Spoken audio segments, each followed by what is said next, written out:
యానాంలో operation Sindoor కు మద్దతుగా పుదుచ్చేరి ప్రభుత్వ ఢిల్లీ ప్రత్యేక ప్రతినిధి మల్లాడి కృష్ణారావు అభిమాన సంఘం ఆధ్వర్యంలో సంఘీభావ ర్యాలీ నిర్వహించారు. యానాంలో ఆపరేషన్ సింధూర్ కు మద్దతుగా పుదుచ్చేరి ప్రభుత్వ ఢిల్లీ ప్రత్యేక ప్రతినిధి మల్లాడి కృష్ణారావు అభిమాన సంఘం ఆధ్వర్యంలో సంఘీభావ ర్యాలీ నిర్వహించారు. భారత సైన్యానికి వారి కుటుంబాలకు ప్రతి ఒక్కరూ అండగా నిలవాలి అన్నారు మల్లాడి కృష్ణారావు. புதுச்சேரியின் ஏனாம் பிராந்திய மக்கள் தேசபக்தி பேரணியில் பங்கேற்றனர். ஆந்திர பிரதேச மாநிலம் காக்கிநாடா அருகே புதுச்சேரியின் ஏனாம் பிராந்தியம் உள்ளது.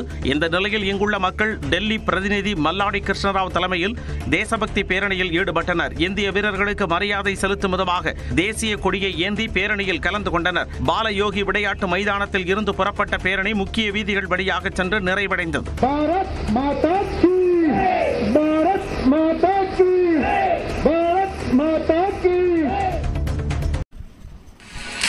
இந்திய ராணுவம் மற்றும் ஆபரேஷன் சிந்தூருக்கு ஆதரவு தெரிவித்து புதுச்சேரி மாநிலத்தின் ஏனாம் பிராந்தியத்தில் தேசிய கொடி பேரணி நடைபெற்றது. இந்தியா பாகிஸ்தான் எல்லையில் பதற்றம் நிலவி வரும் நிலையில் இந்திய ராணுவத்திற்கு பல்வேறு தரப்பினரும் ஆதரவு தெரிவித்து வருகின்றனர். இந்நிலையில் இந்திய ராணுவம் மற்றும் ஆபரேஷன் சிந்தூருக்கு ஆதரவு தெரிவிக்கும் வகையில் புதுச்சேரி மாநிலத்தின் ஏனாம் பிராந்தியத்தில் டெல்லி சிறப்பு பிரதிநிதி மல்லாடி கிருஷ்ணராவ் தலைமையில் தேசிய கொடி பேரணி நடைபெற்றது. பாலயோகி மைதானத்தில் இருந்து தொடங்கிய பேரணி பல்வேறு சாலைகள் வழியாக 100க்கும் மேற்பட்டோர் மூவர்ண கொடியை ஏந்தி பேரணியாக சென்றனர்.